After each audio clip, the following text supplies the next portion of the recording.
Hi everyone. I decide to cry now. I guess I'm just making this video because I recently took the nclex exam yesterday. Oh, I didn't expect to cry already. I took the nclex exam yesterday and today I got the results. Saying that I failed. I found out my results around 9 a.m. and right now it's about 1:45 p.m. Noon time.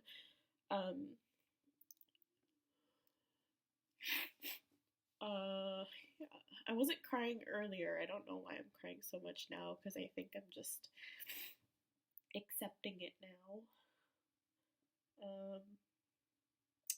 I guess the first person I told was my mom. She was downstairs in the kitchen waiting. As soon as I told her, she knew. She could tell by my face that I failed. It's difficult telling friends and loved ones that you failed because I feel like you disappointed them.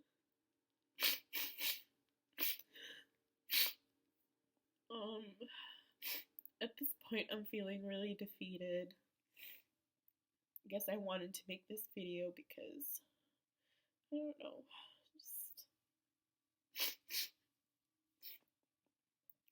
I spent a good month straight, not even a month, I think it was more than a month, just studying. And I studied from around 4 to 10 hours. It can vary between those times. I studied so hard and I gave up time with friends and family. And a lot of money went towards studying and food and just gearing up for this nclex exam. I'm just feeling at my lowest right now. And I have an interview in 2 days. Tomorrow is my graduation and I don't really feel like going. Hi everyone, I am doing this video because I wanted to post an update. So right now not right now, just last week I had done my second attempt at the nclex, and the good news is I passed. So it was my second attempt, so I did fail before, which you saw in the other video where I was crying. My journey was really difficult. Finding out that I failed the first time taking the nclex was really, really heartbreaking, and it makes me think about other people who's failed it more than once. So any support I can lend you guys, just email me because I know what it's like and it's not a good feeling. So I just wanted to make this video because I kind of wanted to offer some of my study tips. I'll start first with my first attempt. Some of the resources I used studying for my first attempt was UWorld and the NSBCN course. It's a course that you can buy from the people who write the nclex. I'm not saying the course was bad, but for me it wasn't good because if you're considering it, if you're someone who learns from just by reading content and then making their own notes, then power to you, take the course. But for me, I'm a visual and auditory learner, so I decided to completely change my study pattern. The course itself is really overwhelming just because there's so much content that's there, and I got really overwhelmed by it. So, I mean, it's all content we've learned from nursing school, but it was just too much. I'm happy that I went down a different road for my second attempt. I also use UWorld. UWorld is really hard. I'm not saying that UWorld is bad at all, and The only reason why I decided to switch up my Q banks is because I memorized all those questions, and I think it would just be best for me if I went to a different Q bank and start fresh, where I can answer questions that I didn't memorize. So UWorld is really great. It's the closest I find that's to the NCLEX. It's harder than the actual NCLEX. Actually, that's not true. They are the same level in my opinion. The NCLEX itself, the select all that applies are a lot easier compared to UWorld. But UWorld has really good rationales. So, my first attempt I failed. I waited the minimum 45 days to retake it. Yeah, it was really hard because after failing my first attempt, after failing my first attempt, I felt really lost. I actually had my graduation the next day. I couldn't enjoy that. Everyone kept asking me what my results were. I had to lie to everyone saying that I didn't even get my results. So that was really difficult. I think the hardest was telling my family that I failed because, of course, they want you to pass, but then, you could see the disappointment in their faces. But yeah, it's not a good feeling, and not to mention that you spent all your money on NCLEX preparation, so you're quite broke at the end of the exam. So what the good news was that I was hired after I had failed my exam, and the manager knew I failed, so she was aware, but so she told me to go take the month off and restudy for my second attempt, which I'm so grateful for them. So on to how I studied for the second attempt. I highly recommend people take a week off, a week to 2 weeks off, just to really get themselves together, because it's like a grieving process.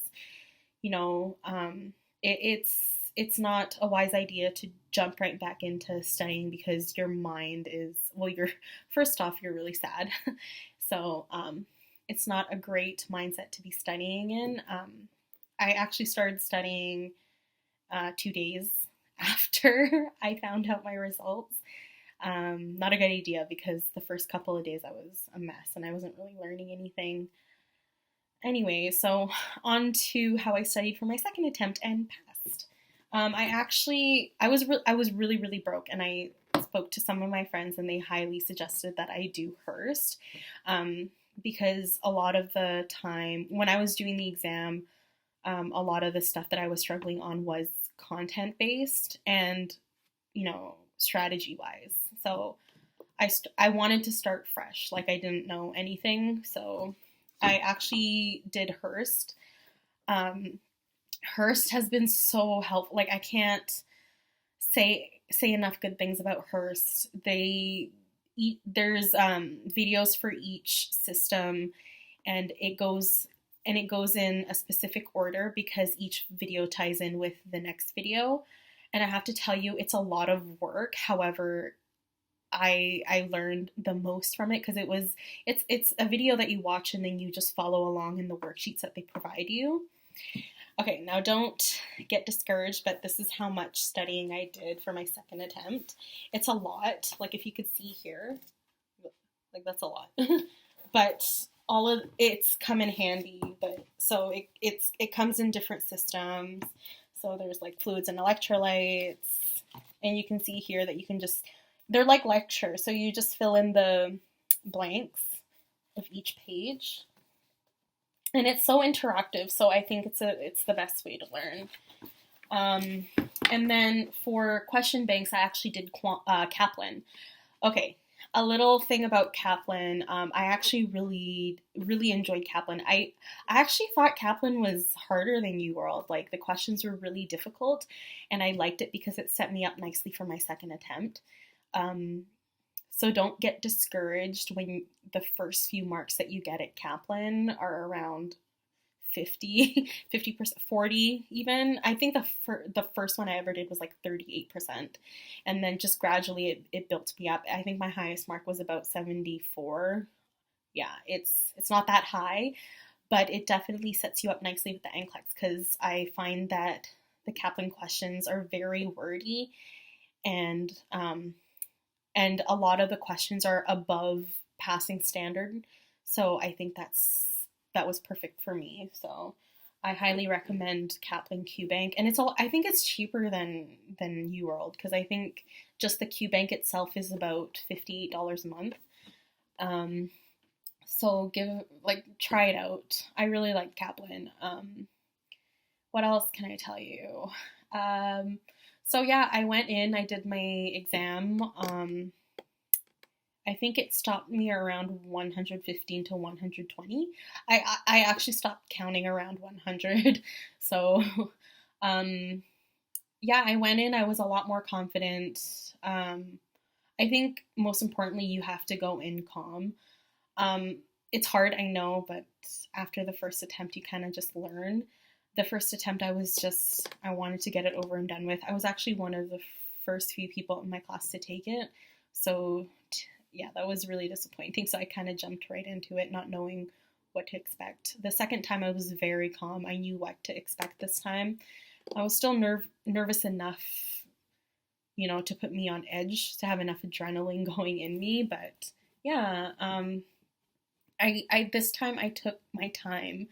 So even just on question one, I think I spent like 3 minutes on question one. Really, I read the question about once or twice, and then I pick my answer, and then once I picked it, I kind of confirm my answer. Okay, that sounds weird, but that's exactly what I did. Sorry if that doesn't make sense. Yeah, and I think when I passed the 75 question mark, I wasn't that stressed. I was sad that it didn't stop at 75, but hey, it happens. I went for my break. For my first attempt, I didn't go for a break. So this time I went for a break. I went to the washroom, drank some water, came back, and it stopped. So, and for my first attempt at the end of the exam, I stopped at 265. So I did all of the questions. I cried and I knew I failed. You have a gut feeling. Once my second exam ended, and the computer shut down. I kind of knew, I had a feeling that I may have passed. And next day, 9 a.m. in the morning, I got my results and I passed. So, I encourage anyone just to keep going. It's a really tough journey. So, definitely connect with other nurses, connect with your peers. Do what you can, and also don't forget self-care. So take care of yourself too. I think the biggest thing for me was I really relied on my friends and family. So thank God that they were all there for me. What else? I recommend you study. Okay, this is really difficult, and I did it, but I don't know how I did it. But study every day. I know that may sound hard, but on days where you're really busy, or on days that you have to go to a family party or a friend's party, take 20 minutes out of your day, 20, 15 minutes maybe, do a small quiz, do what you can. Yeah, so good luck to anyone that's taking the NCLEX for the first time or taking it again. My thoughts are with you. So it's a hard exam. Just know that this exam doesn't prove that you're a good or bad nurse. It just proves that you're a good test taker. That's really all that is. So anyways, thank you for listening. I'd also like to do a quick shout out to Sarah. She has a YouTube channel. Her YouTube channel is called Registered RN. She's amazing. That's all I can really say about her. What else can I say? She has a bunch of videos that I watched just based on some content that I was really struggling on, especially endocrine. She breaks down information like no other. She simplifies things, and it's so easy to understand. I wish I knew about her channel during nursing school. It would have made my life a lot easier. So thank you, Sarah, for your videos, and thank you for your kind words when I commented on one of her videos, and she commented back telling me not to give up doing the NCLEX. So thank you, Sarah. Keep making your videos because you're amazing.